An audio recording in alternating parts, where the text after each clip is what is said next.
Welcome to the Political Philosophy Podcast. I'm Toby Buckle. In this episode, we'll be exploring the relationship between time and political theory. My guest to do this is Professor Elizabeth Cohen.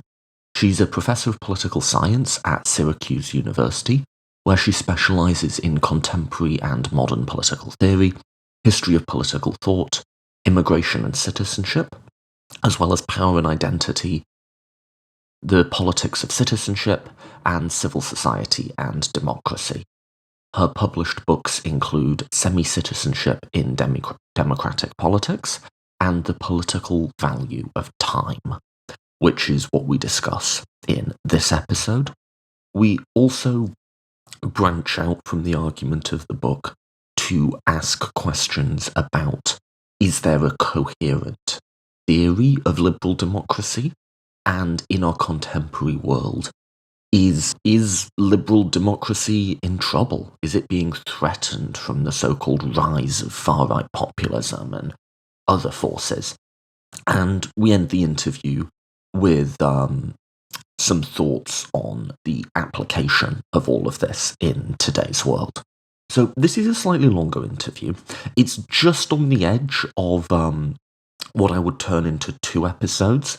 I think generally the podcast is evolving towards slightly longer episodes. It's always been a long format thing. The episodes have always been around an hour. I think it's leaning longer than that, but it's not just time, there we go, right? But it's not just the length of the episodes. It's also like, is it one coherent discussion, or is it like 2 things that sort of stand alone? And as I was going through this and deciding, I thought, this is one coherent discussion. So I decided to leave it as one episode. And of course, that doesn't mean as the listener, you have to listen to it all in one sitting, but you can pick your own breakpoint.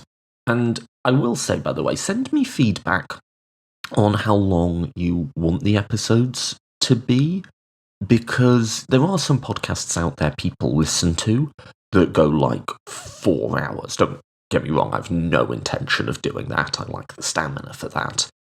But, we have a particular audience here, and if they have like a particular length of time, I'll try and work towards that.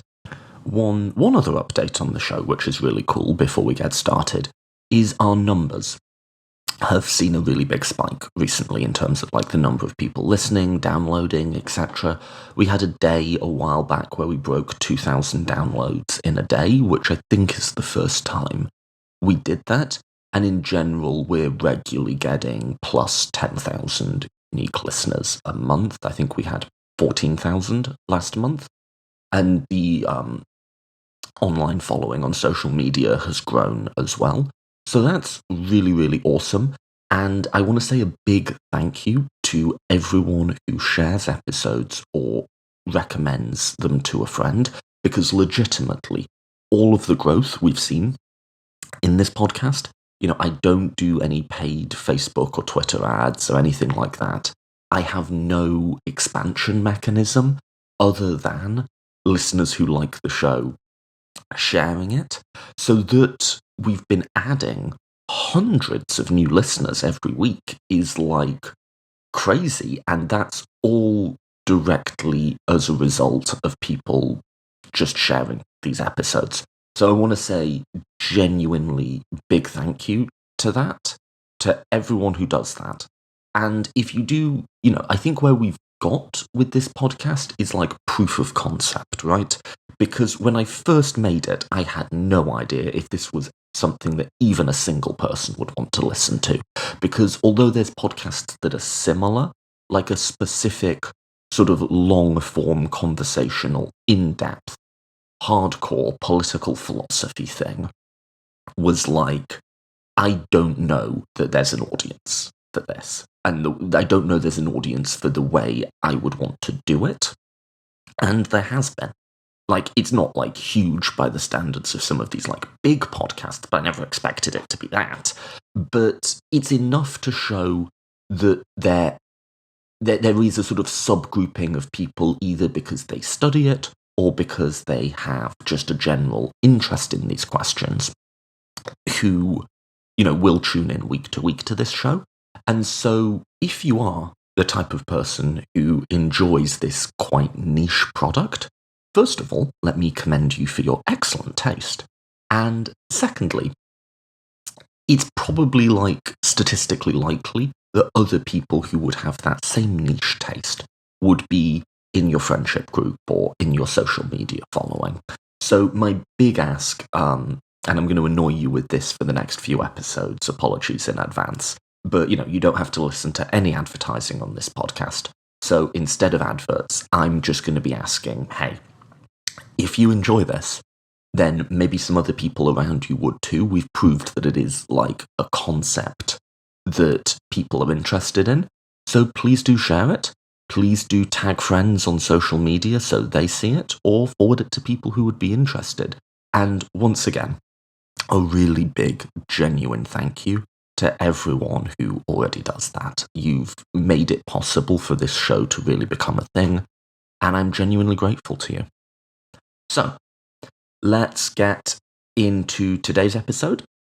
This is, like I said, a longer discussion with the central theme of time, although we branch out into several different things. At the end, I reference that I've just done an episode on the Southern Strategy.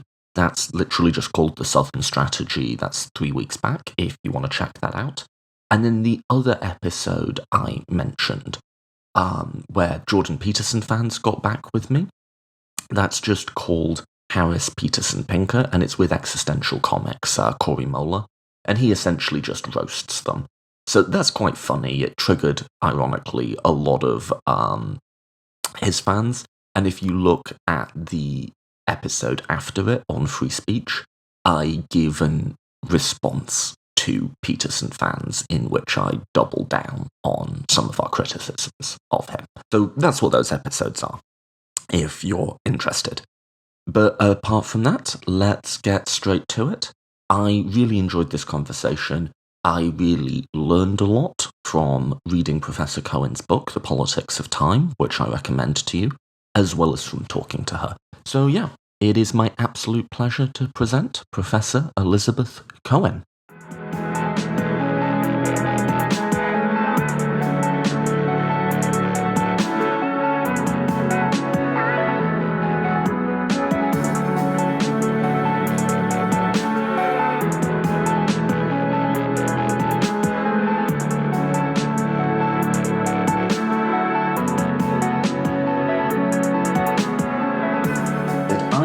Today by Professor Elizabeth Cohen. Professor, thanks so much for coming on the podcast. Oh, thanks so much for inviting me.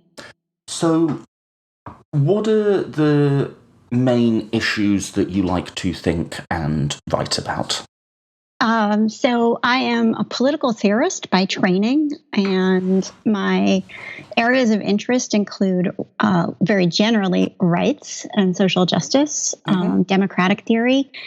And then I have a specific, even probably one might say applied interest in citizenship and immigration politics. So I've written a book. My first book was called Semi-Citizenship in Democratic Politics. And in that book, I explore why it is inevitable that in liberal democracies, there are groups of people who don't have and can't necessarily have full citizenship.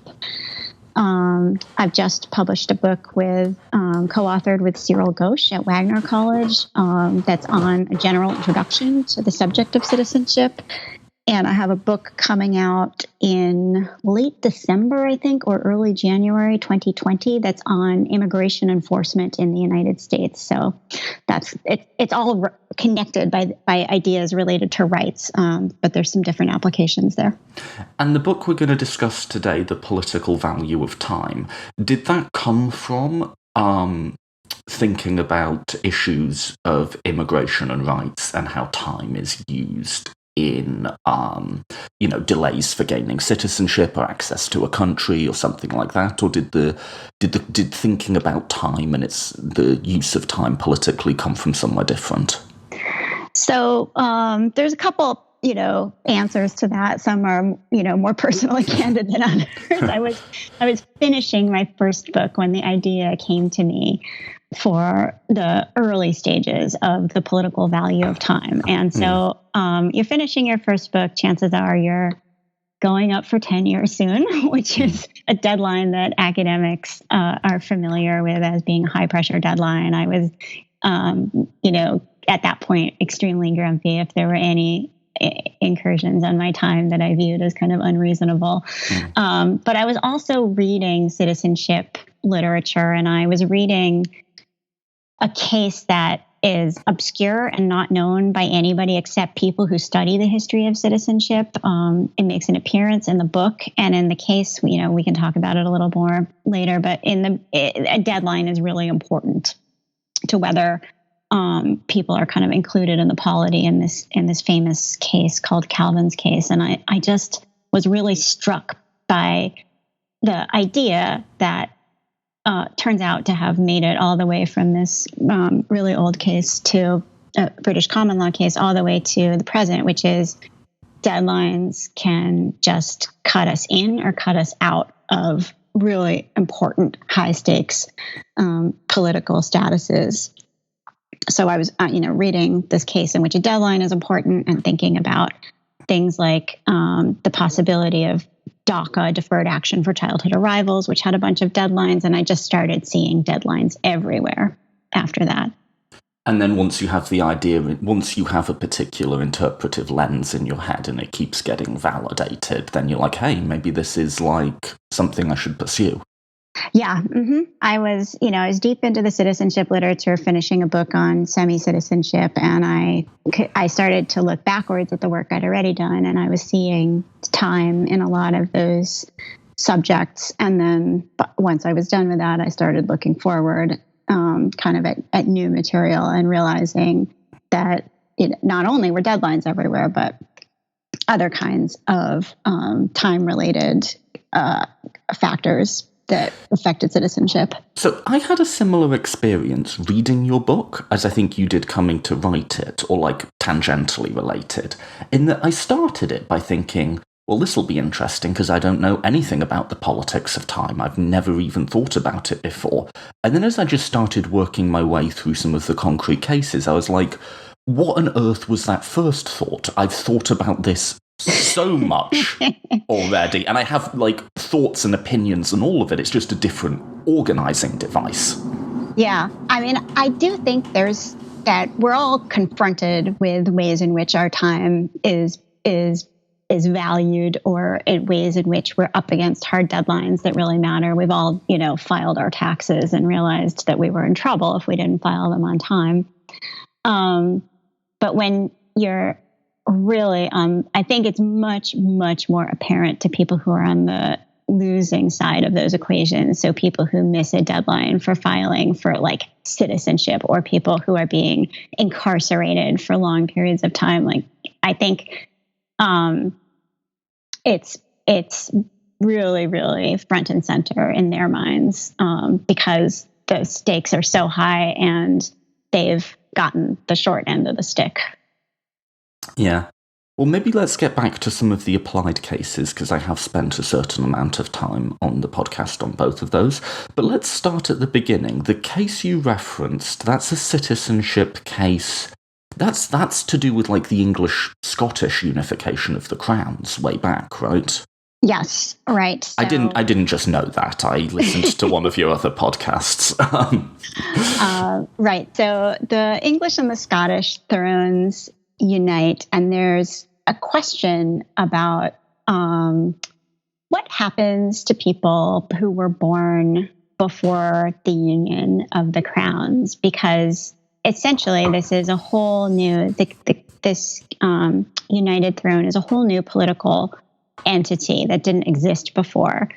And in order to be a subject in the allegiance of the king, you had to be born into the allegiance of the king. So that, for people who are interested in contemporary politics, is kind of birthright citizenship, except it's not citizenship, it's subjecthood, but it's birthright political status, really, really distilled to a pure form. And so what do you do about people who are born before this entity exists? And and just for real citizenship nerds, the stakes are mostly, or the highest stakes are not the things we think about now in contemporary states. The stakes for a long time with citizenship were very much related to whether you could inherit property, own property, and then hand it down to others. So this case is decided, and there's a distinction made between people who are born before the union of these thrones and the people who are born after. So the people born before are the antenati, and the people born after are postnati. And you're really not a full subject if you're born before that date. And this really draws a line. We think about the boundaries of citizenship very often as kind of corresponding to boundaries in the earth, like, where are you? But in this case, what really mattered was, when are you? When were you born? Were you born when this polity existed, or were you born before it existed? And that determined whether you could be a subject in the allegiance of the king.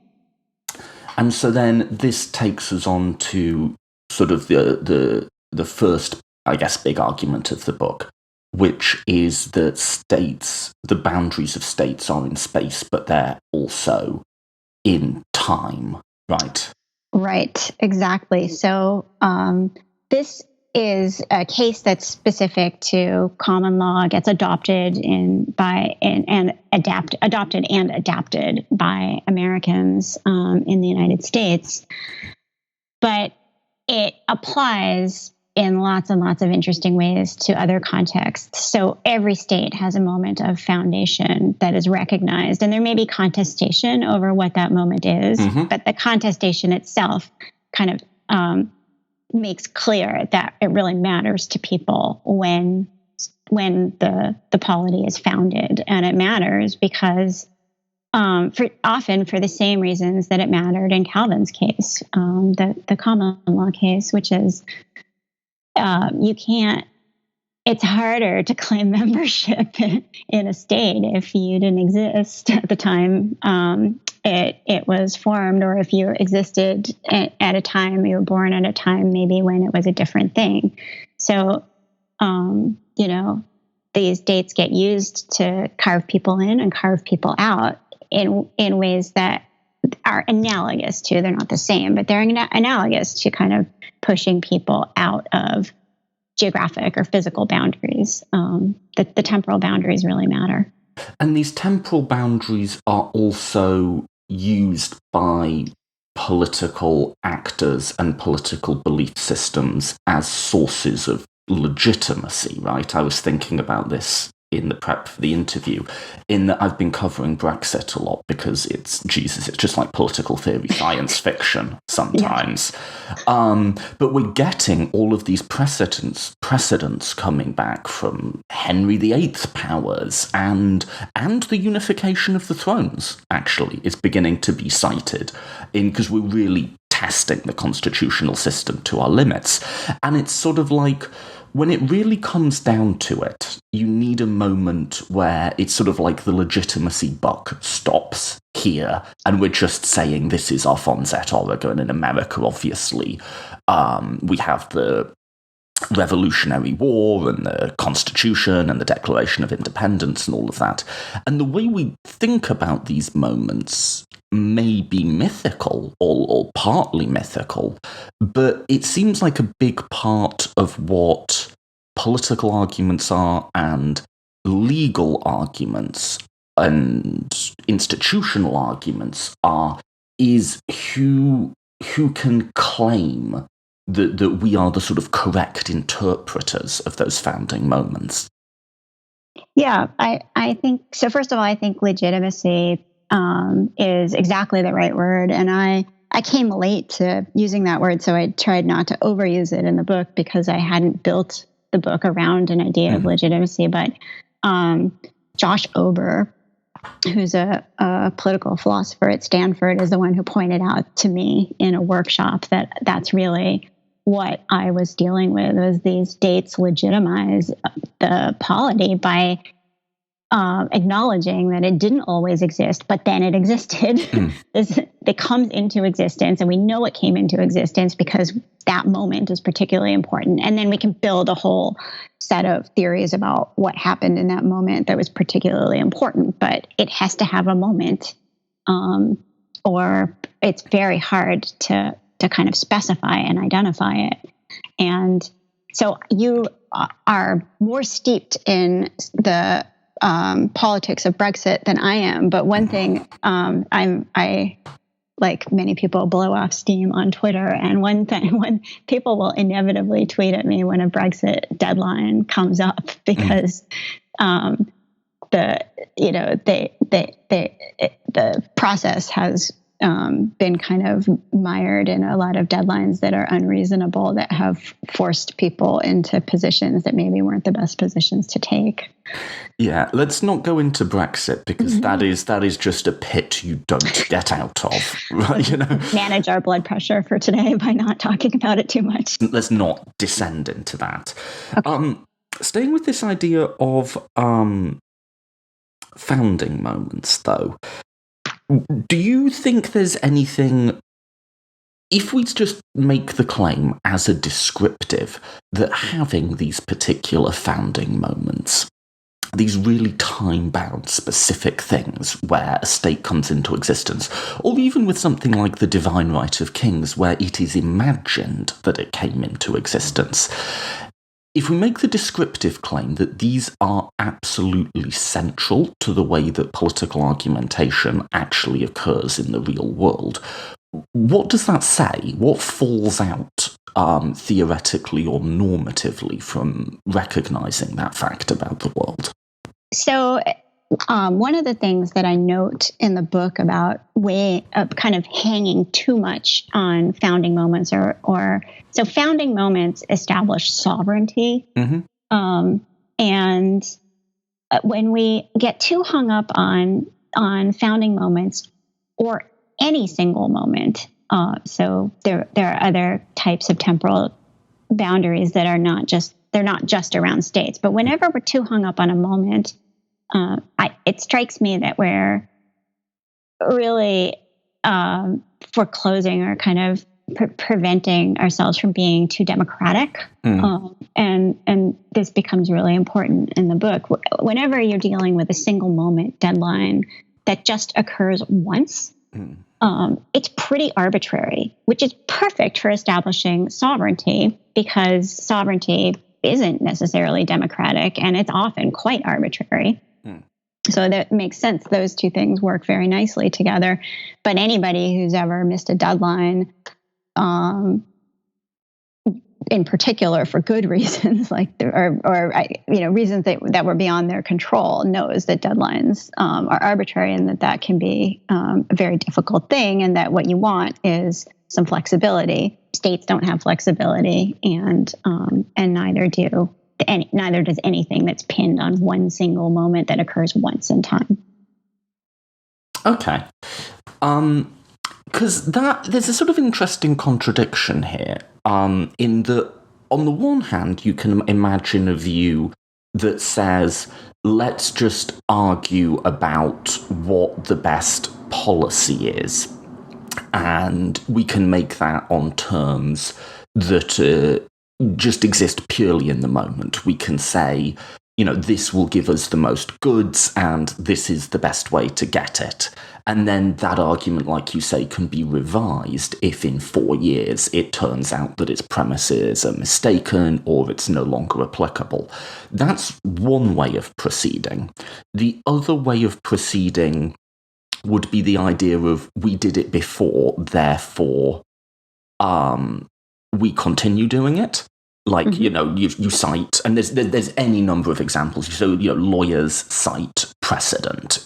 States defer to their constitutions, which tend to have their origin in a particular founding moment. And even just in terms of, like, the operation of political ideologies, they always, I did a history of libertarianism, and one thing I noticed again and again is they always want to keep going back and saying, we are the correct interpreters of classical liberalism. It's like, on the one hand, you can say, why should that matter? Either these claims about the economy and individual rights stand up or they don't. But from really the 1800s through to today, it's been very, very important for them to say, we are the heirs to Locke and Adam Smith and Ricardo and all of those. And I don't want to just be like a sort of morally consequentialist philosophical bore and just say, why are we still clinging on to this historically legitimizing function? But there's a sort of conflict there that's interesting to think about, right? Why are we hanging on to? Why does drawing legitimacy from the past feel so salient through so much of our politics?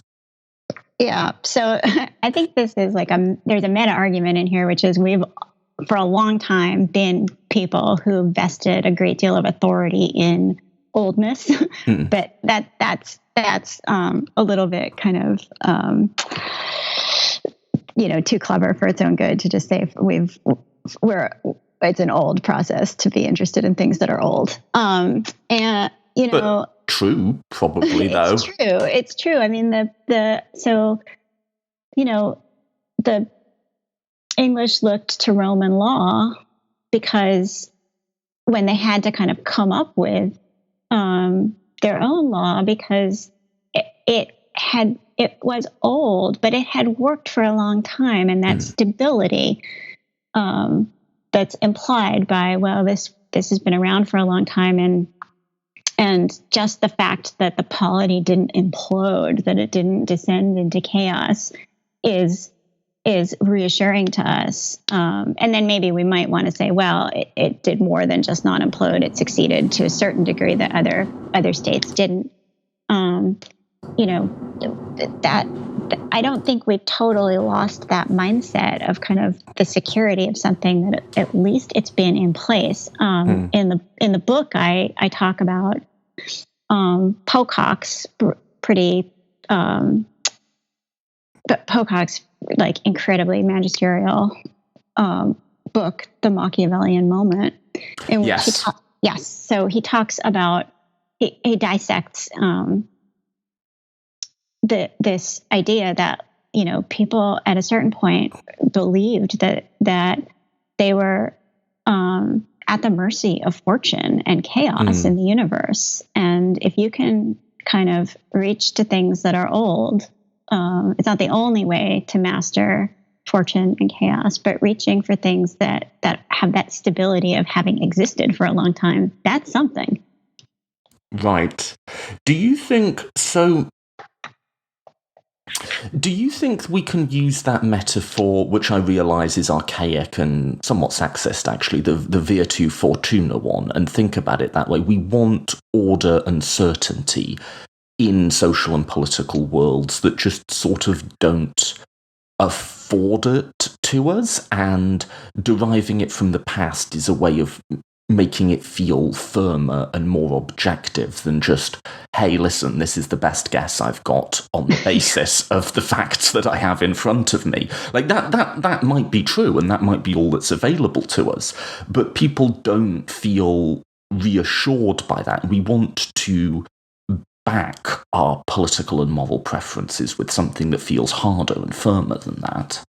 Yeah. So here I would make a distinction and say that, I think of states in a very kind of soft Foucauldian way. So I'm not a hardcore Foucauldian, but I do find persuasive the idea that that there's kind of a logic to states, and that reason of state, and a Foucauldian understanding of reason of state is like the state exists to keep existing and to kind of shepherd the population, so to increase the population or secure the population, and to perpetuate its own existence, it has to kind of guarantee certain types of security, or why would people get involved in this business of being governed in the first place? And so that lines up neatly with a simple kind of, well, this has been around, so it may be flawed, it may have done X, Y, and Z, but it stood the test of time. So oldness gives us at least that kind of authority. That, again, just like single moments work well for sovereignty, that's great for a state that doesn't have to do the kind of work that a democratic state does, or that a democracy does. So for a state to simply say, like, this has some authority, we know it's worked, that's good enough for a state.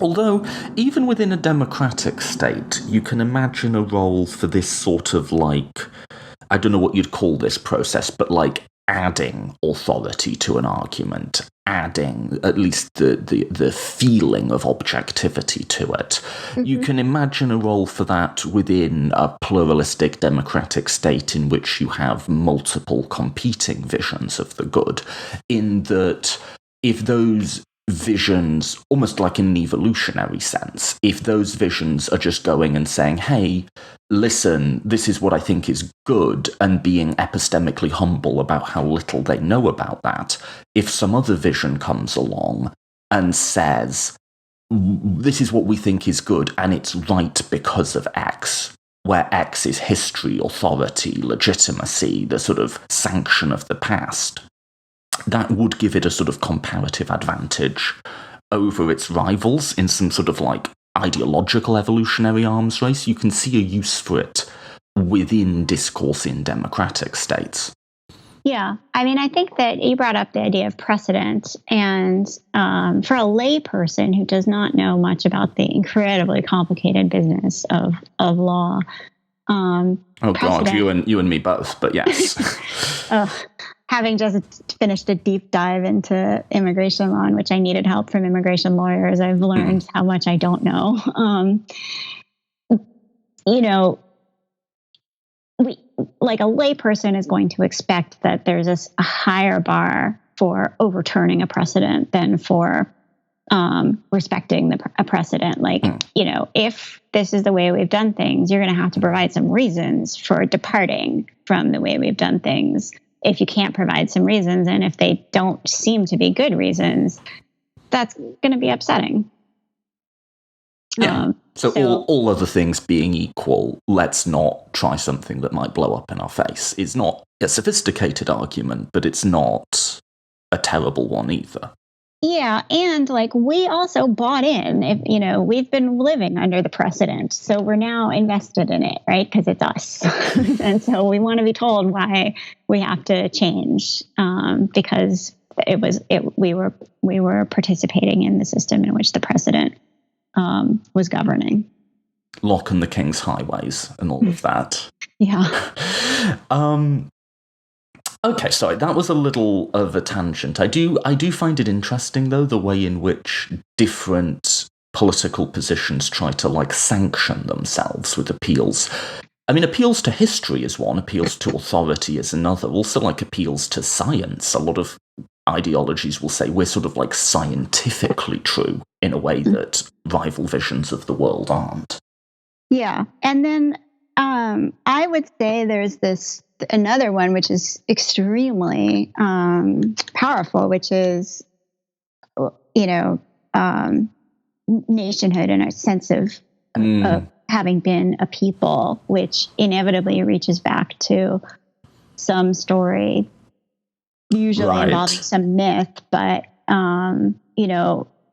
like, very few leaders are out there right now making appeals to brand new, newly invented peoples. Peoples tend to have histories that the constituents can attach to, and those like, the length of those histories and then what happened during those histories is really important to people, even if it's like 90% myth and didn't really happen the way they think it did. Right, so this moves me on to the next part in what I wanted to ask you about. Is we've talked about how we draw on the past and history in justifying a constitutional order, and how specific moments in time can serve as a sort of foundation and a boundary of it. But then one thing that your book pursues is like disagreements within an order about what that constitutional order should be doing. So could you start, could you explain to me, because you introduced me to this term, the incompletely theorized agreements thing, because I found that to be a really useful idea. Oh, good. So very loosely for anybody who's listening, who's not familiar with the overall arc of the argument, I move from single moment boundaries to different types of boundaries that have 2 points in which a duration of time is important. And then I talk about all these instances in which durations of time are really important to democracy. So periods of time in which we give consent to something, periods of time in which, people become citizens, periods of time in which somebody might pay a debt to society, and kind of lose part of their citizenship, and all these different quantities of time that allow us to transact in politics, creating these, what I call temporal formula, that aren't just about time, but in which time figures prominently. And in thinking about this, I came to first the idea of commensuration, which it kind of shows up early in the book. So time in this book refers to scientifically measured time.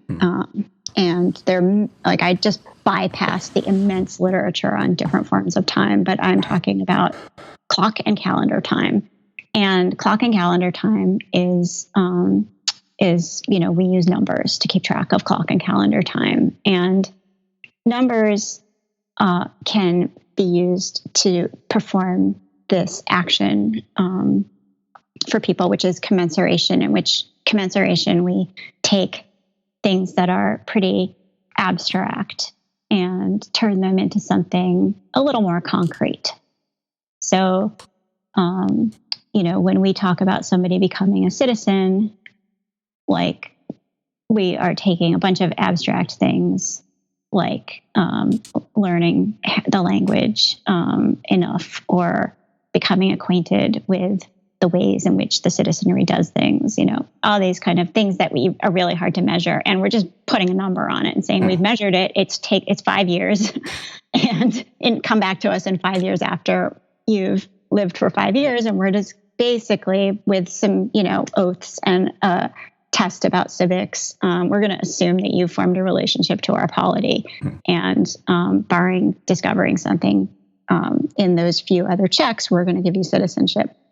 So that number becomes really important. And it's important because otherwise, we'd really struggle for ways to decide that people had become citizens. And similarly, like with the other types of temporal formula, we'd also struggle to figure out whether somebody had been punished properly for their crime.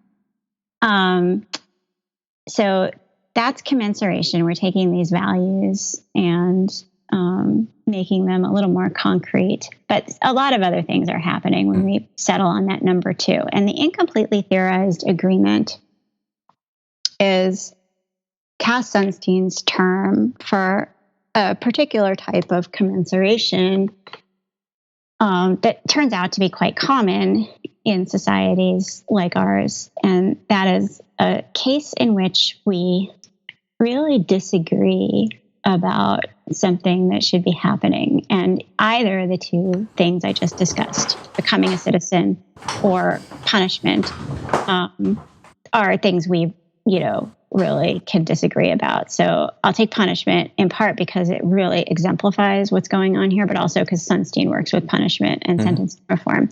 So the punishment itself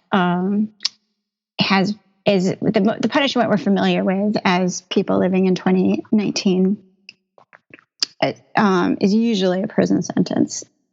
That was the idea of incarceration and a prison sentence is modern and in the human history relatively new. We used to engage in like really, really baroque forms of torture or banishment. So, I read about fabulous things like forcing people to swallow molten metal as a punishment. But then lots and lots of banishment, just putting people out of the polity. And so, modern thinking is like very focused on attempting humane forms of punishment, and a prison sentence was supposed to be humane. But we actually don't really agree in any context on what is supposed to happen during a prison sentence. And so punishment theorists like go round and round. But still we have sentences. So a prison sentence is really interesting because we don't agree on what is supposed to be happening. We don't agree on whether it's supposed to be reforming somebody, whether they're supposed to be paying their debt to society, whether we're just keeping them out of the polity for a while because they're not safe. Like there's no agreement on that. And yet the prison sentences are highly routinized. Like we've agreed to have prison sentences, and we've even come to agreement about what they should be enough to put them into place. And Sunstein calls this process by which we agree to do something without having really agreed on like the underlying norms of why we're doing it or what it really means. He calls that an incompletely theorized agreement because we haven't theorized the why of the prison sentence, but we've gone ahead and agreed to have them anyway. So let me try and track all of that to make sure I understood it.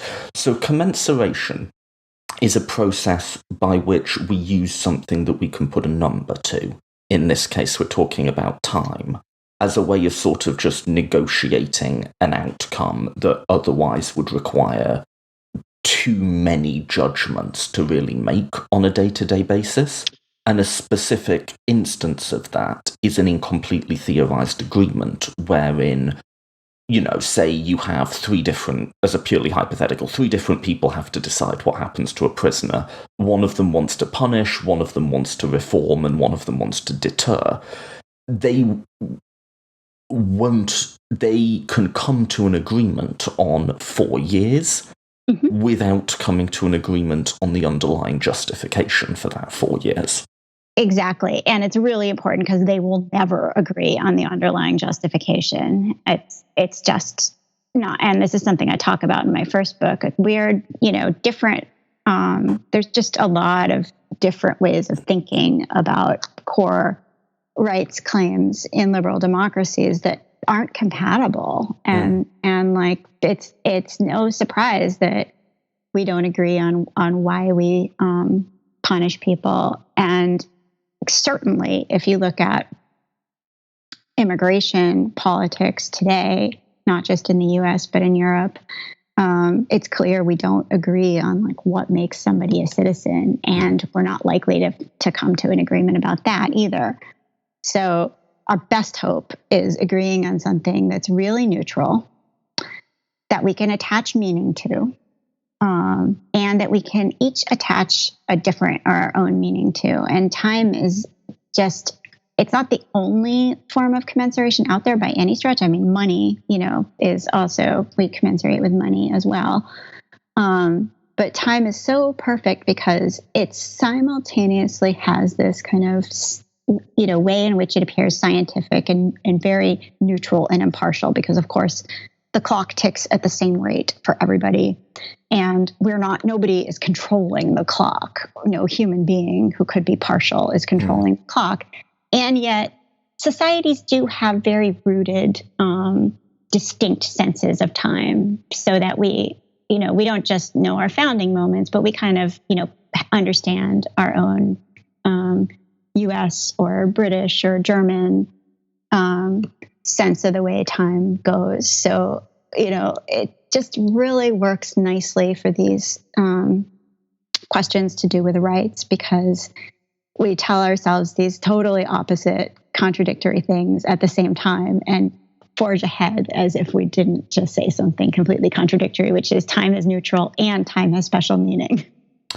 But I think this goes against how most people think about politics, which I'm not saying it's right, I don't think it is, but they would see that theoretical disagreement as an obstacle to be overcome, that ultimately reform is the correct way, or deterrence is the correct way to think about punishment, and ultimately what needs to happen is that the other sides just lose, essentially. You want to make a bit of a thicker claim in building on the Sunstein thing, right? In that saying because of essential contestability, there will always be that sort of, or there will always at least be areas of that theoretical disagreement. Yeah. So I draw in this idea of an essentially contested concept, which is something whose meaning is simply going to be perpetually contested. And we're never going to come to consensus on kind of what citizenship means or what punishment is really for. And there are kind of, it would be a little bit too in the weeds, but there are qualities to concepts that make them more likely to be essentially contested. But what matters is, at this point, we know we're not going to come to any kind of agreement. And to force ourselves, to put ourselves in a position where we had to agree, would raise the costs of doing politics to the point where, you know, we wouldn't, like, we would break apart, or we would fail to come to consensus about something so fundamental that, you know, we couldn't proceed. So having a way to all think something different about the same process allows us to proceed. It allows us to go forward. You know, we are going to have law enforcement in a state, and there are going to be consequences for breaking the law. And we have to make decisions about what those consequences are. And in order to do that, we're going to have to, you know, come to some kind of policy. And we can't do this, or it's really good if we can all buy in and think what we want to think about the policy. And time allows us to do that. Numbers, but time in particular is really satisfying to people. So Sunstein looks at sentencing reform as a case of an incompletely theorized agreement, because he goes back and he looks at, like, all these different things that people thought about sentencing when we were trying to come up with sentencing reform, and points out that there never was agreement on what was going into that, and what it was, like, why we were doing it, and what the sentences were supposed to accomplish, or what the reform was supposed to accomplish. But we did get it done. And we're revisiting it because mistakes were made, right? Big mistakes were made. Right. But to reform it, we have to also come to some kind of incompletely theorized agreement. And the fact that there is this sort of foundational pluralism of values implied by essential contestability doesn't mean that we can't have, one, it doesn't mean that we have to be relativists. It doesn't mean that we can't have preferences for one of those values claims over another. And two, it doesn't mean that we can't challenge or try and move around the end result. So it might be that we think 4 years is much too long, and we can try and pull that down. There's nothing about this that assumes that we're just sort of stuck in a sort of morass of just everyone's going to think what they're going to think.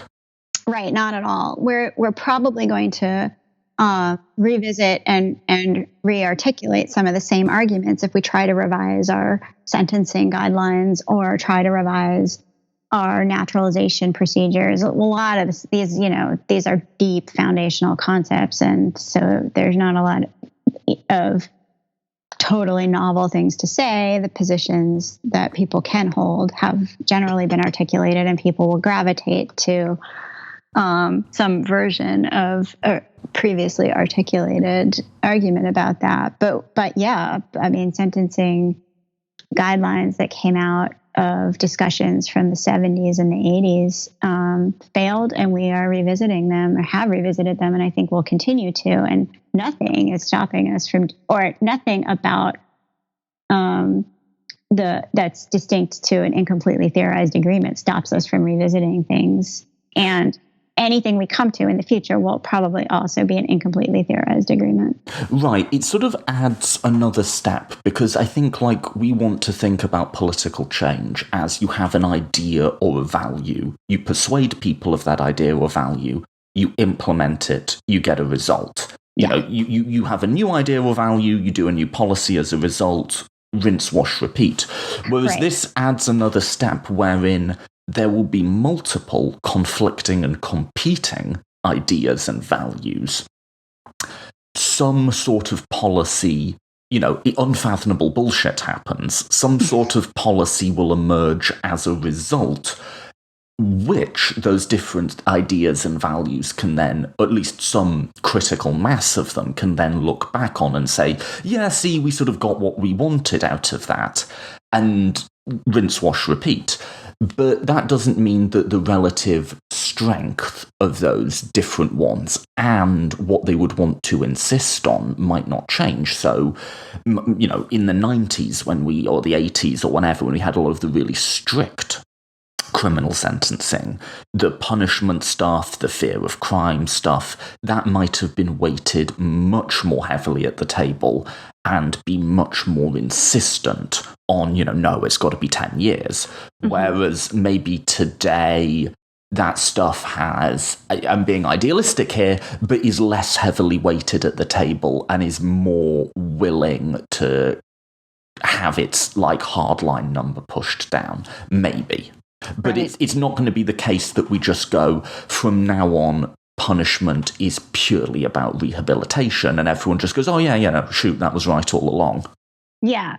That is not, absolutely not going to happen. But, you know, I mean, to kind of draw out the core theme here, what you're asking about, incompletely theorized agreements are strong in the sense that we can all attach to them.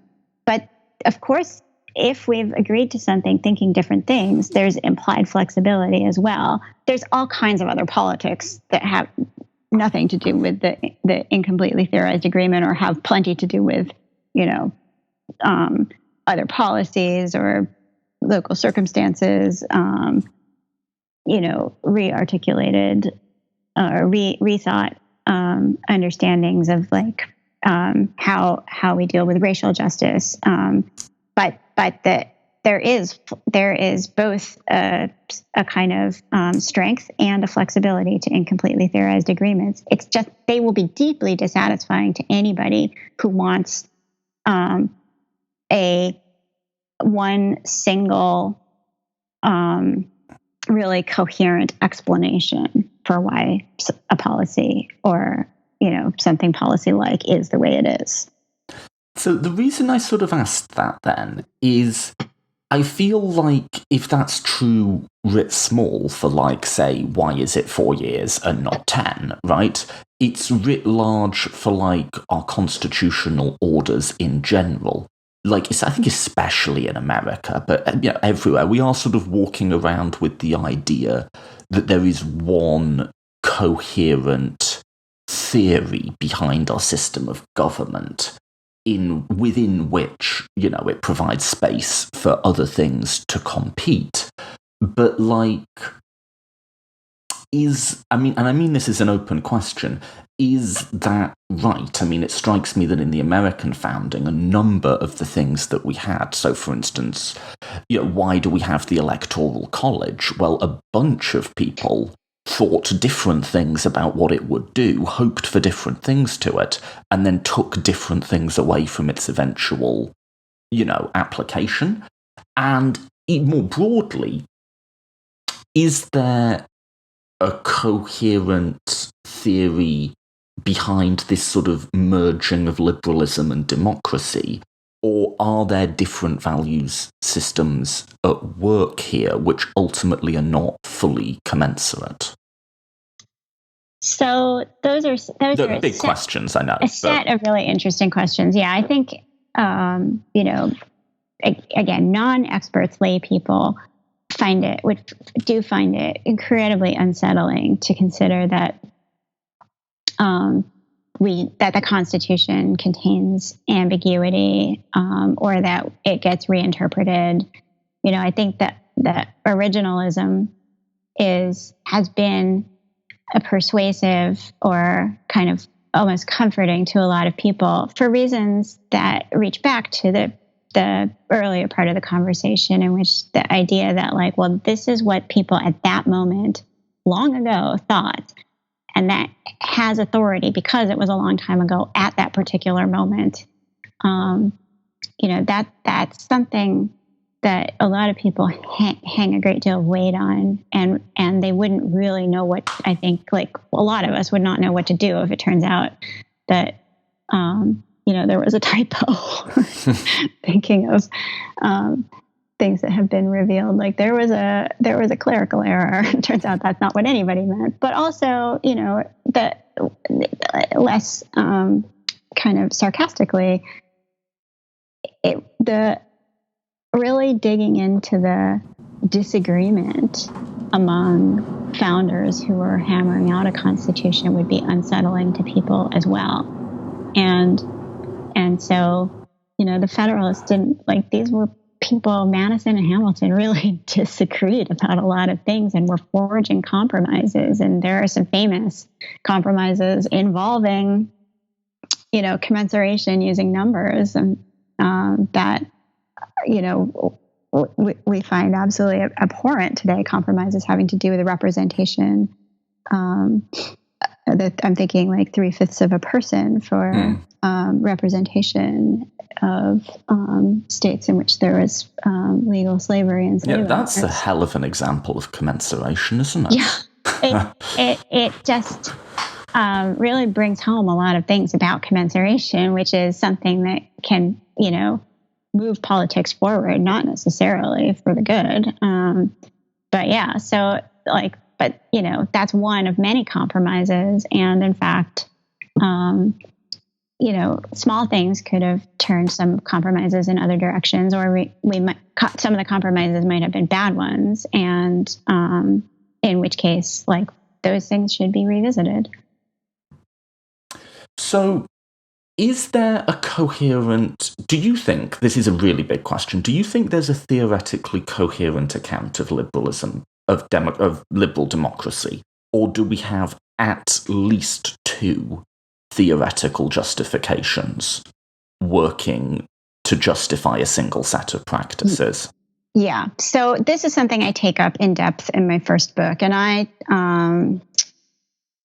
tend to fall on the side of the second conclusion, that in fact liberalism and democracy rely on each other. They're kind of built around each other, but also at certain points depart and kind of contradict each other. And so in the first book, I'm talking about membership and citizenship. And a fundamental point there is that democracy thinks about boundaries in different ways than kind of Kantian liberalism would. So that you're just going to need, a democracy is going to dictate different rules about setting boundaries, and very different kind of narrower boundaries to form a demos than a liberal conception of kind of who's a person entitled to rights would. So I think, and not everybody agrees, but I think there are two logics. Well, there's multiple logics at work, because there's also reason of state. And so in that book, I talk about kind of the three things as being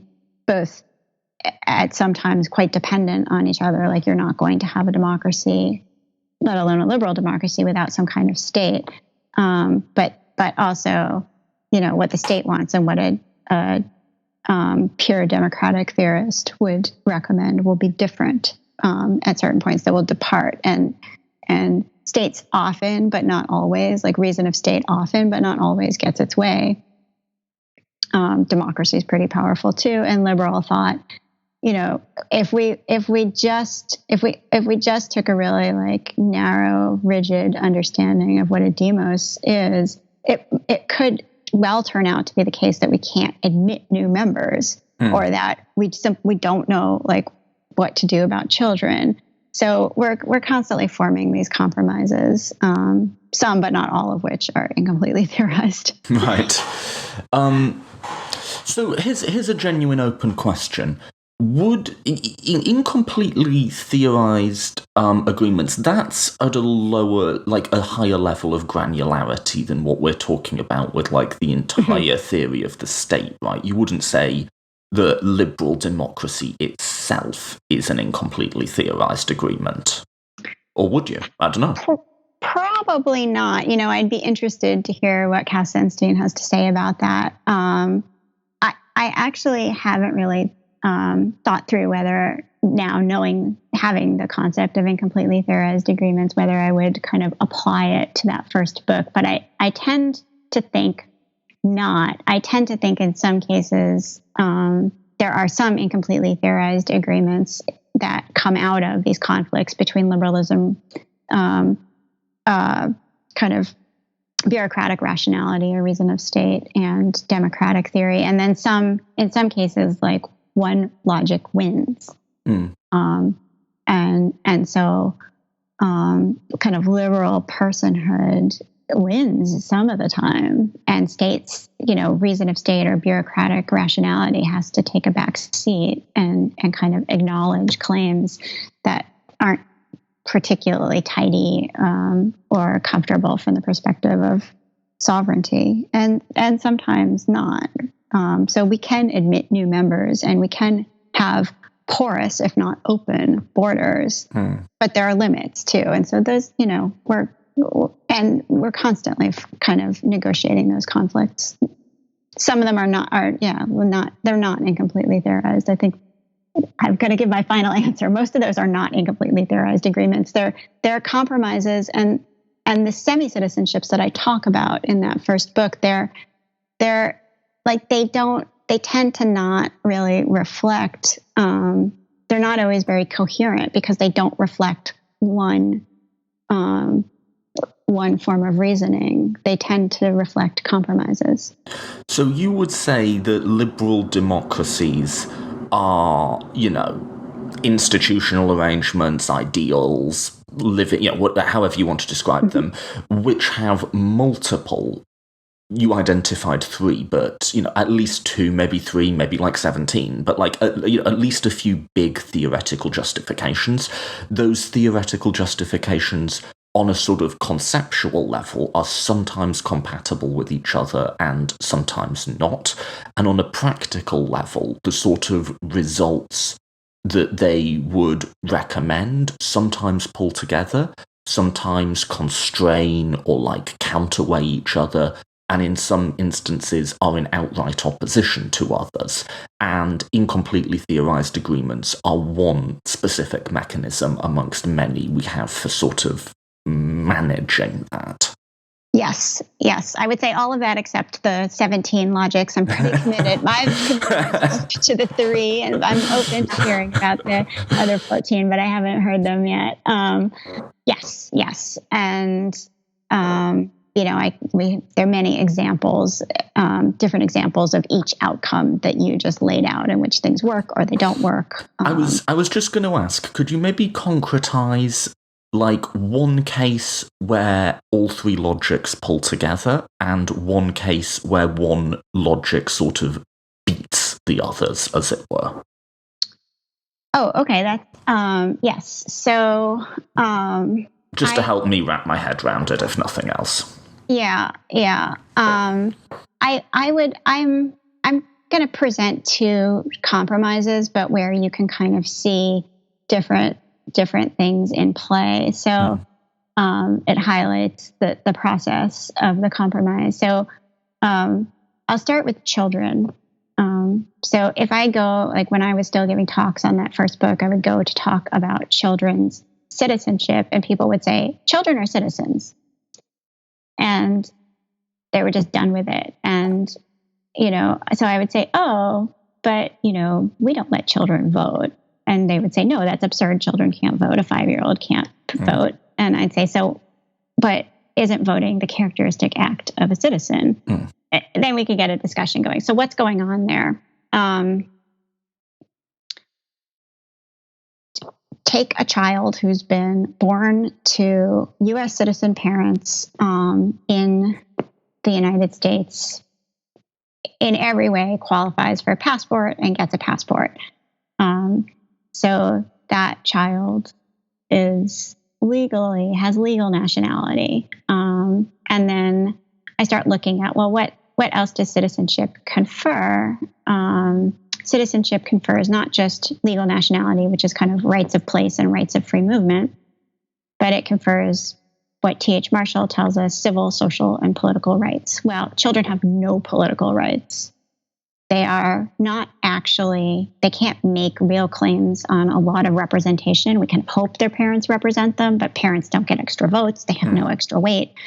It's really just good luck when children's interests get represented, and they don't get represented very often. Children have very few civil rights, so they're not like out there doing lots of real estate deals. We don't let them do that, and they're limited. Some of their speech can be limited. Sometimes it can't. What children do have are social rights. Very often, children can actually make more robust claims to resources that help them, just provide for them their welfare than adults can. So this is particularly true in the U.S. because we have such a weak social welfare system, but children can make claims for food aid and educational support and things that adults can't make. So you have there some good democratic reasoning that's giving them, denying them some rights that we have decided they're not actually able to exercise. And then reason of state gives them place and eventually will give them rights of free movement. Democratic theory says they're not ready to exercise some basic democratic rights. And liberalism comes in and says, but at a certain point, and we're going to use a number to determine that point, they will come into the rest of those rights. When they are rational, right, which is kind of a core concept in liberalism, when they are rational creatures, and probably that's when they're 18, but, varies from place to place. But when we decide that they have spent enough time learning about how to be a citizen and becoming rational creatures, then they come into the possession of the rest of those rights. So see the compromises being made, right? If we used only one of those logics, we would produce a different result for children. But using all three gives us this kind of staged, incremental bestowing of the rights. And a result, though, that probably, I don't know how much normative weight we want to put on our intuitions, but that to most of us would feel a much better outcome overall than any individual one of those logics, sort of, quote, taken to extremes.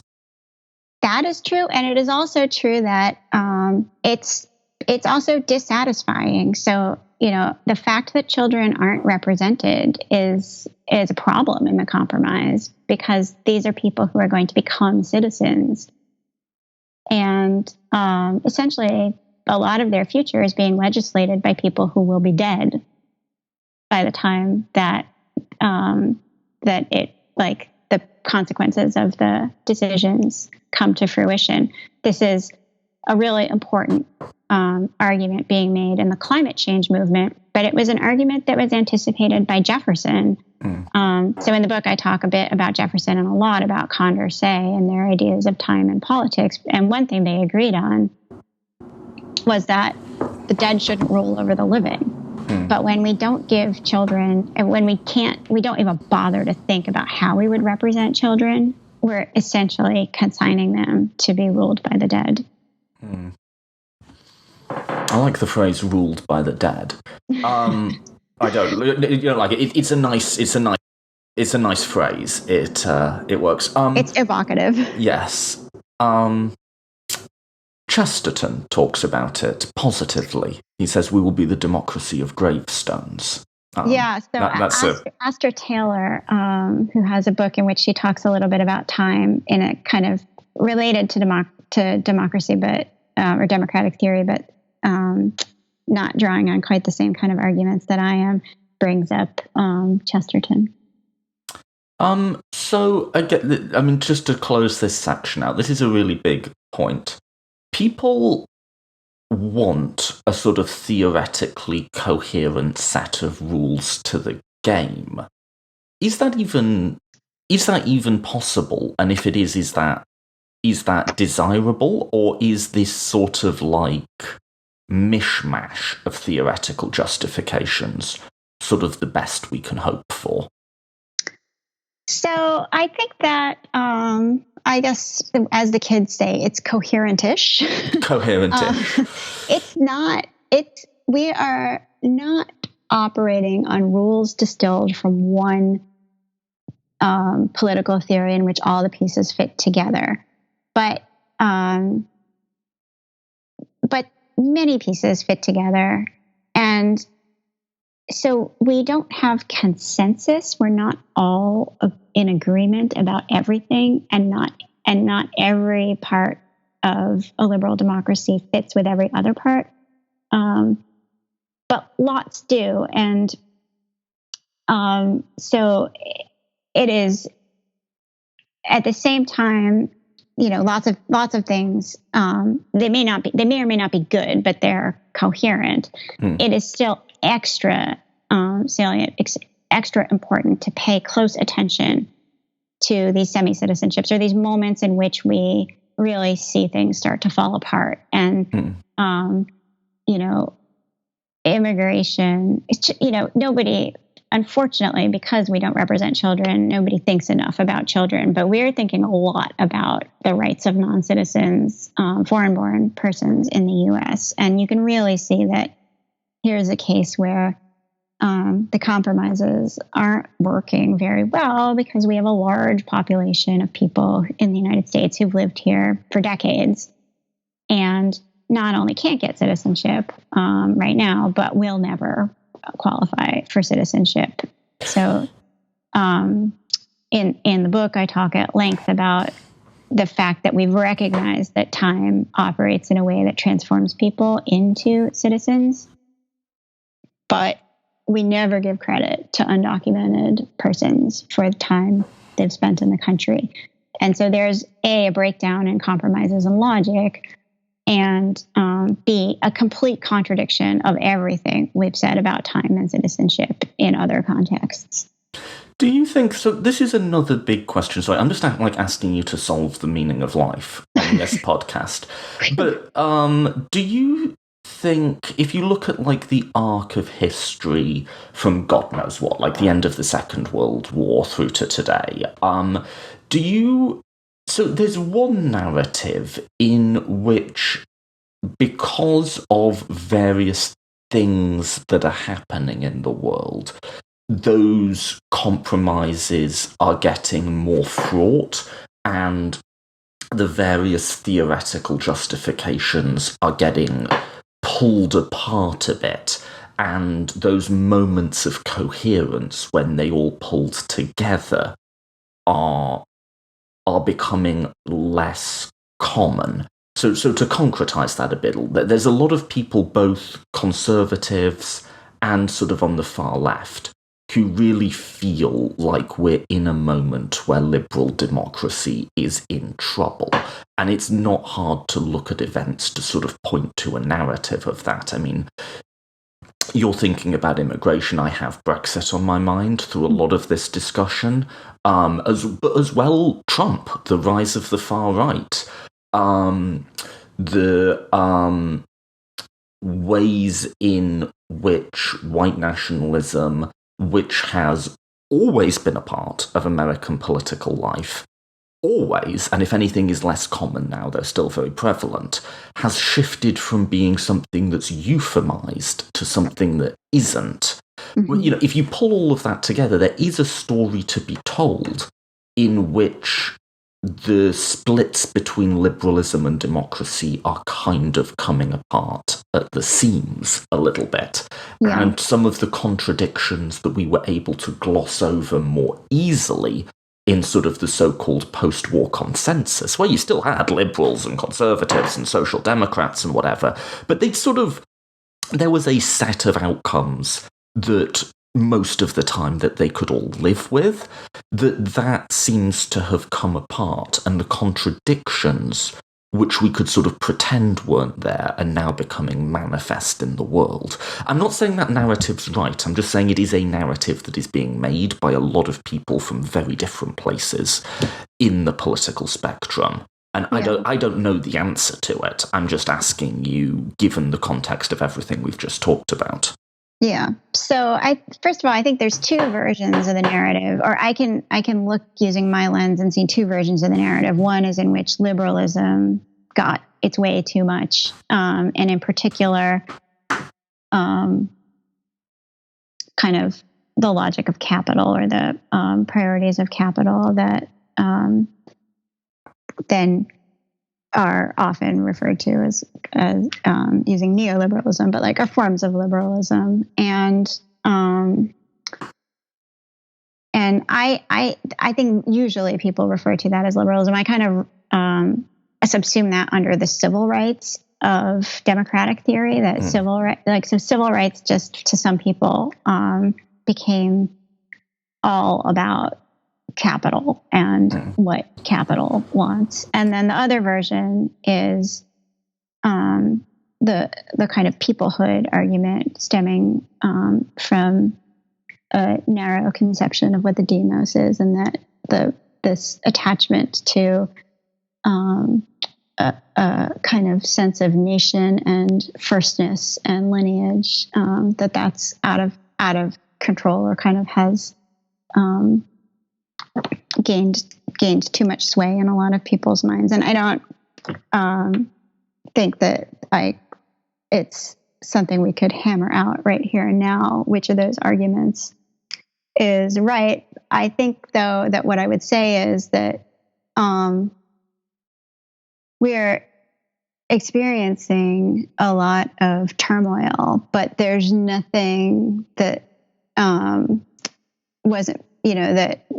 wasn't, that's salient now that wasn't salient. I'd say you started our clock at I think World War II, or the end of World War II, and like I don't think that there's anything that's salient now that wasn't salient then, even though we're experiencing kind of a sense of really stirred up politics. Like there was great strife over race and racial inclusion that may have used different language, but did refer to a concept of kind of who belonged and who didn't. And there was, if you mentioned kind of having done, I think you said you did a podcast on the history of libertarianism, but that was a period in which libertarianism was also fermenting, and the logic of capital was being promoted. So I tend to fall on the side of people like Corey Robin, who think that there are distinctive things happening, but this isn't a totally novel moment, an unprecedented arrangement of kind of unprecedented falling apart of things that were stable and good for a long time. I think I agree, and there's nothing here that's unexpected. I think there's a narrative that Trump in particular is just, and I mean, he is a grotesque figure, but that, what's distinctive about him is the persona, which is a bit out of the ordinary. But in terms of sort of playing to racial hatred and stuff like that, that's nothing especially new, even in recent American history, and it's a demon that we've sort of battled with and fought with and to some degree managed and in some degree failed to manage. Yeah, I mean, I took a long route around this, but I'll just say it more bluntly. Like people, the argument about semi-citizenship is basically that, people have at every moment of liberal democracies experienced not getting full rights. And it may be the case that, some people are repeatedly, generation after generation disenfranchised, and other people maybe kind of feel a new threat of disenfranchisement. But not the idea that people's rights are in peril, or that they've lost some rights that they thought they were entitled to. Like, that's not a new thing. No, rights have always been subject to compromise, essentially, often right? Aspirational. Yes. Yeah. Yeah, and yeah, no, that feels right to me. At the same time, I don't begrudge people who feel panicked in the current moment. You know, I certainly don't think we should take that too far and say, "Oh, it's nothing new. We got this." No. Maybe they should have just been panicked early at other points too. I would say there was always cause for looking closely at power and who had it and how they were using it. So let's bring that back to time then.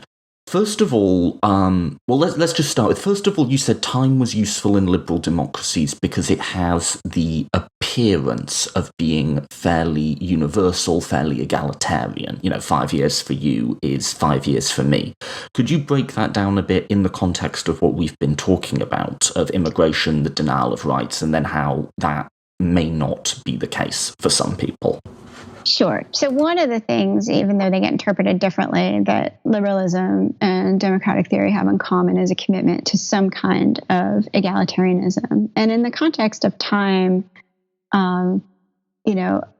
we try to realize our commitments to egalitarianism with this use of very, very consistent measurements of time to transact over rights. So lots of temporal formula specify a period of time in which you're going to have to wait for rights, or an age that's the same for everybody at which you can come into some rights, or a period of time in which you're going to be doing without your rights for some reason or another. And they're the same for everybody in the particular circumstances that are in question. And in the book, I get into having reasons that we think that the passage of time works the way it does, the things we think happen in time, and that people may develop over periods of time, and specific periods of time for specific types of development. And so I argue the kind of normative punchline of the book is that once we've made a commitment to something like these processes, these very important processes of becoming a citizen, or paying your debt to society, being punished, whatever it is we think is happening during punishment, these periods of time, we commit to them for reasons. And when somebody's time, when they have to wait longer, specifically wait longer to get rights than other similarly situated people, so people in a very similar position, that we've taken away the value of their time. So we gave some people's time value and said, you can have your rights at this point after this many years. We make other people who seem to be in a very similar position wait longer. We've devalued their time. And that's kind of, in a democracy, a form of political exploitation. It's certainly unfair in ways that leave people without rights, not for any good reason. So when we're incarcerating people, and in particular people of color, Black and brown people in the United States, for longer than we incarcerate white people in very similar positions. So the classic example is powdered cocaine versus rock cocaine. Right. Yeah, people are familiar with that. I think powdered cocaine was thought to be, turns out not to have been true, but thought to be more associated with white crime, and people of color were thought to be more likely to possess rock cocaine. Like, that's patently unfair. If you make the sentences higher for the crime you think that people of color are going to commit, which is a long tradition in the United States, you're just devaluing their time. And it was their political currency. It was everybody's political currency. And you've said their political currency has no value, and that if we think that things happen to people's character over periods of time, that's essentially denying anyone whose time is devalued. It's denying their moral equality. Right, because, like you say, time is a political currency.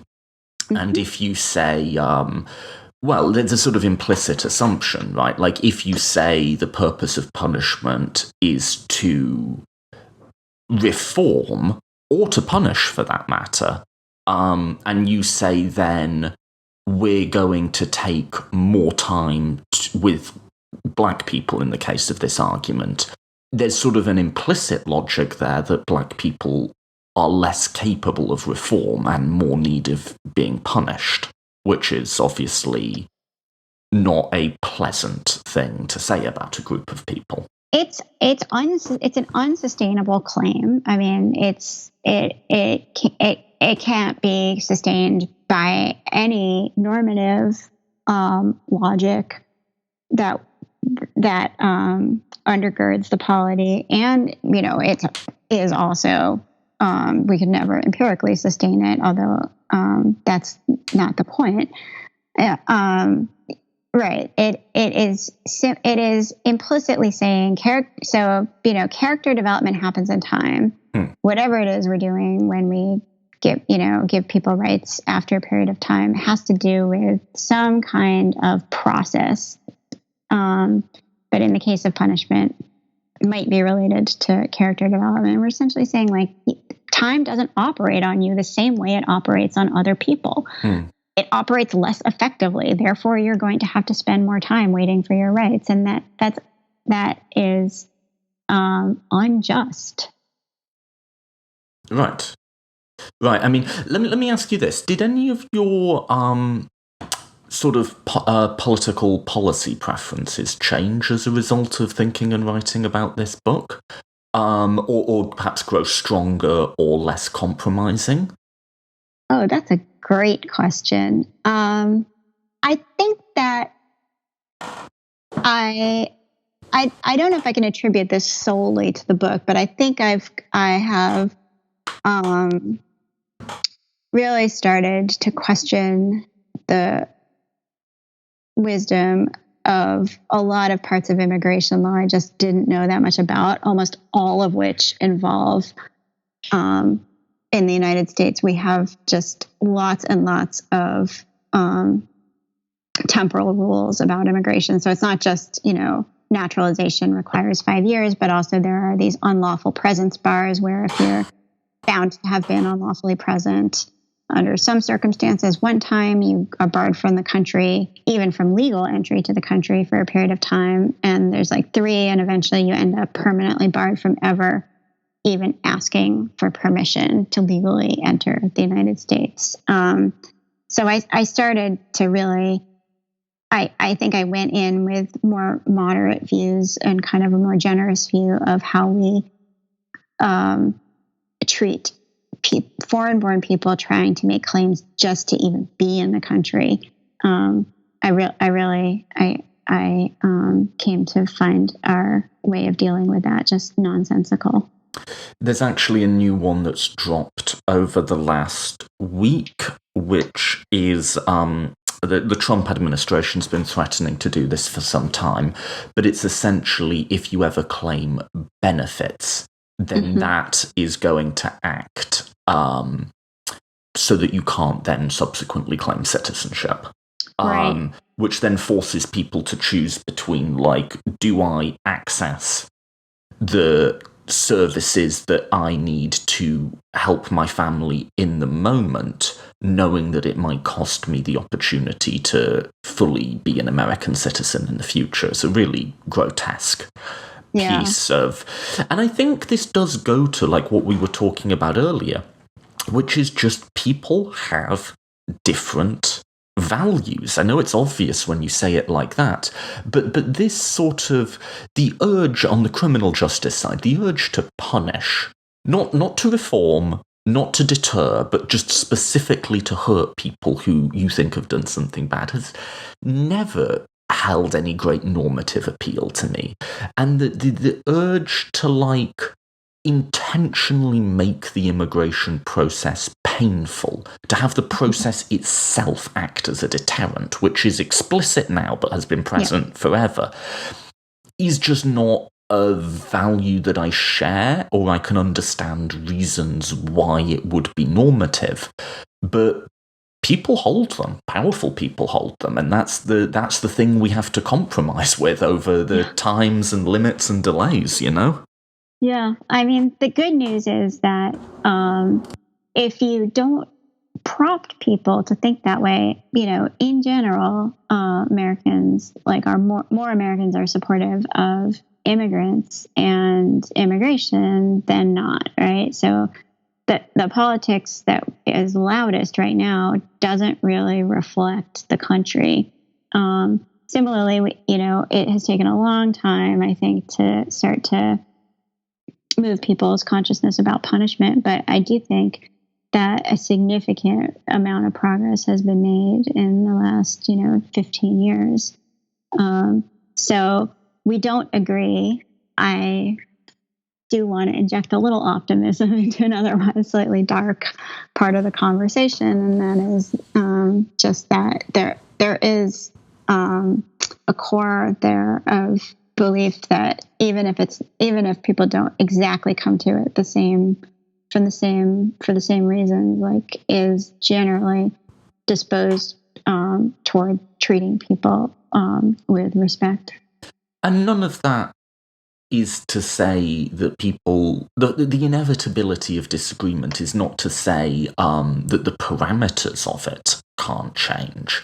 And indeed, if you look at attitudes towards race in America, there's been my read of the data is it's been in consistent decline over the past 50 years. Negative racial attitudes from something like 2/3 of white Americans holding overtly prejudiced views to maybe 15% or so, which is still high. And it's sort of leveled off. The decline has stopped over the last 10 or 15 years. But that's a huge shift of 100 million people. It is.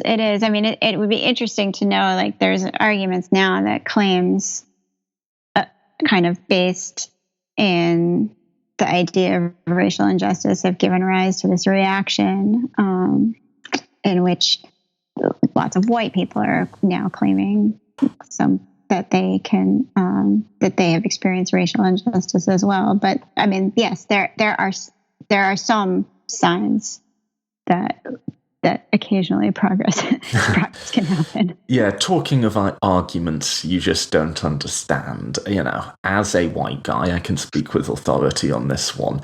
The idea that, so I was, I mean, I won't go into this, but I was just talking with Angie Maxwell, who wrote A History of the Southern Strategy, about that particular urge. I've done a lot of door-to-door canvassing for political candidates, and unlike, many of my left-wing peers, I've done it of Republican primary voters as well, to try and get them to, activate a state senator to vote a particular way or so on. This idea that white people are now the new disenfranchised minority, I've got to have heard this unprompted hundreds of times at this point. Wow. And in a way that I don't think is fake. I mean, I don't think it tracks to anything in reality, but I think it's sincere. I think they really believe it. But they believe it because they've been made to believe it, because half of our political system requires them to believe it in order to get them to come out to vote for them. It's not an accident. It's not coincidental. Yeah, so I'll bring up again Corey Robin, because I think he makes some really good points in this regard, that this kind of politics of grievance is actually really like just pure politics of grievance, in which there's not actually something to grieve. Right. But it's just about the grievance itself rather than about a wrong, is characteristic of reactionary conservative politics. And so, it was predictable that what you have heard would be said, because in fact, the things that are prompting, that you referred to, that are prompting people to think this way are reactionary conservative ideas. I mean, it's not sophisticated, ultimately. It's like if people are being told something over and over and over again, some percentage of them come to believe it. And if you know, I mentioned before we hit record, I live on Staten Island. If you go anywhere here, it's always Fox News on.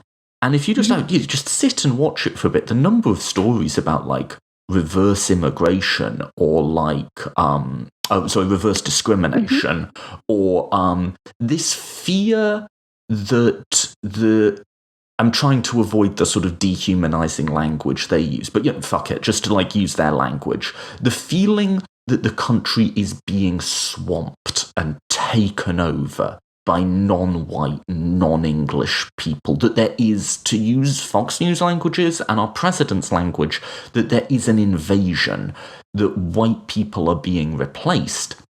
It's not coming out of nowhere that people believe this. They have been told it for decades now. And yeah, they believe it. They shouldn't believe it, but it's not, they're not, I mean, they are bad people in a sense, in that they believe bad things that are leading predictably to bad consequences. But they don't believe it because they're bad people. They believe it because they've been told to believe it, you know? Yeah, I mean, so you've done the canvassing and I haven't. I am not prepared to speak to people's motivations, but certainly it brings us full circle in a sense because, of course, you know, now the Fox narrative has been around for a long time, and many of the people who have been persuaded by it have experienced hours of hearing it every day. So I saw a thread recently, a Twitter thread by Dara Lind, who's was the immigration expert for Vox for a long time and is now at ProPublica. But I respect her immensely, and she asked people to DM her with stories of have you lost a close friend or family member to Fox, essentially. And turns out it's a really common phenomenon that people, especially parents, are losing like parents and older relatives to Fox indoctrination.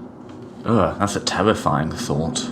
Yeah, it's a phenomenon though. I've heard people I know personally talk about like that, you know, their parents have just been sucked in and their relationship will never be the same. That is absolutely terrifying. Oh, just as a final note, someone, I forget who, but you know, there's recently been a rise of like a lot of online like anti-feminist content. Yes. Yeah, that's a whole kind of... Yes, it's a lot of it's been around for a long time, but it's quite prominent and getting a lot of attention now, yeah. No, I mean, this is all the way back to feminism itself. There's been a reactionary movement against it. But there's sort of a particular online variant of it that's sprung up recently. So I don't know if you've heard like the phrase being red-pilled. Oh, yeah. You're thinking of like the Jordan Peterson, I think, school on anti-feminism. Yes, I had a fun moment where I had a guest on who criticised Jordan Peterson, and for some reason his fans got a hold of it. And for like a week straight, every time I looked at my phone, some dingbat was telling me I was an idiot about it. I was like, all right, guys, calm down. Like, this isn't that serious. But someone posted, imagine, and because apparently this has happened to people, imagine you're a woman and you've been married to a guy for 10 years, and suddenly one day he comes home spouting all that crap. Yeah. And apparently this has happened to people, and I thought that is the most... I've read this too, I can't think of where, but I've read this kind of personal reflection on... I imagine it was somebody who did not start out particularly far to the left, but was kind of nudged over to a really strong anti-feminist point of view that was kind of totally inconsistent with the idea of having this partner. Yeah, that was just the most terrifying thing I've ever heard. Like, even as a guy, like, putting myself in the shoes of a woman for a minute, I was like, I cannot I would not wish that on my worst enemy, really, you know? Absolutely. All right, we've gone on way too long. Thank you so much for being patient with all of my questions. No, it was a great conversation. I so appreciate and respect the fact that you listened to the previous podcast and then like you were able to come up with something fresh. That's great. I would just really appreciate that. Yeah, no worries. I always try to do interesting things, and then sometimes I have questions that occur to me in the moment, and I get a little lost. Listen, so the book is The Political Value of Time, Citizenship, Duration, and Democratic Justice, which I assume is available from Amazon and fine booksellers everywhere. Is there anywhere else you'd like to direct listeners? Follow you on Twitter, go to a website, anything like that? So you can follow me on Twitter. I'm at Elizabeth, ALIXABETH on Twitter. And I am really excited for December, January, right around then, to release this new book with basic books on immigration enforcement in the United States. It does have some time-related arguments in it, but it is accessible to non-experts, and I hope we'll make it a timely intervention as we approach the election. So look for that soon. Oh yeah, and everyone should go follow you on Twitter, because you're fun on Twitter. I follow you. All right, cool. Thank you again. That was great. Thank you so much.